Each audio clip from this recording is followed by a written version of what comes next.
আবার গঙ্গা ভাঙনের পর পদ্মা ভাঙনে তলিয়ে গেল ঘরবাড়ি। গঙ্গার পর পদ্মা ভাঙনে তছনছ মুর্শিদাবাদ। এবার ভয়ঙ্কর পদ্মা ভাঙনের কবলে মুর্শিদাবাদের রঘুনাথগঞ্জ থানার রাধাকৃষ্ণপুর। বিঘের পর বিঘে জমি নদী গর্ভে চলে যাচ্ছে। চোখের নিমেষে উধাও হয়ে যাচ্ছে গাছপালা। বেশ কয়েকটি বাড়িঘরও নদী গর্ভে চলে গেছে। ভীষণ আতঙ্কিত রাধাকৃষ্ণপুর এলাকার বাসিন্দারা, যদিও প্রশাসনের কোনো হেলদোল নেই। ভাঙন প্রতিরোধের ব্যাপারে কোনো সদর্থক ভূমিকা নেয়নি জনপ্রতিনিধিরাও। কি হয়েছিল?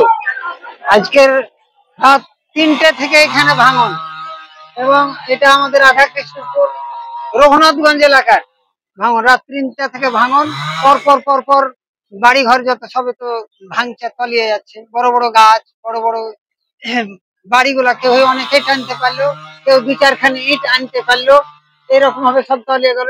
ইলেকট্রিকের পোল, বড় বড় নিমের গাছ, বড় বড় বাঁশ ঝাড়, সবই তলিয়ে গেল এই পর্যন্ত। তাতে প্রশাসন, রঘুনাথগঞ্জের কোনো প্রশাসন আসেনি। রঘুনাথগঞ্জের ভিডিও স্টেপারে নাকি এসেছিল, কিন্তু যা হোক, এসে কোন রকম আমাদের কিছু করবেই বাকি, কিন্তু আমাদেরকে কিছু এখন পর্যন্ত বলেনি যে কোথায় যাও বা কি করো, বসো থাকো। রঘুনাথগঞ্জ ভিডিও এসে কি আপনাদের সাথে দেখা করেছিল? না, আমাদের সঙ্গে দেখা হয়নি। প্রতিনিধিরাই এসেছিল শুনলাম, এই পর্যন্ত।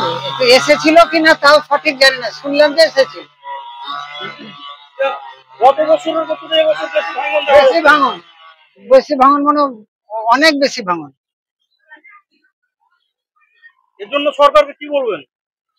সরকার আমাদের এখানে কোন রকম ভাঙন প্রতিরোধ করার কোনো চেষ্টাই নিচ্ছেন না, কোন রকম গল্পই করছেন না।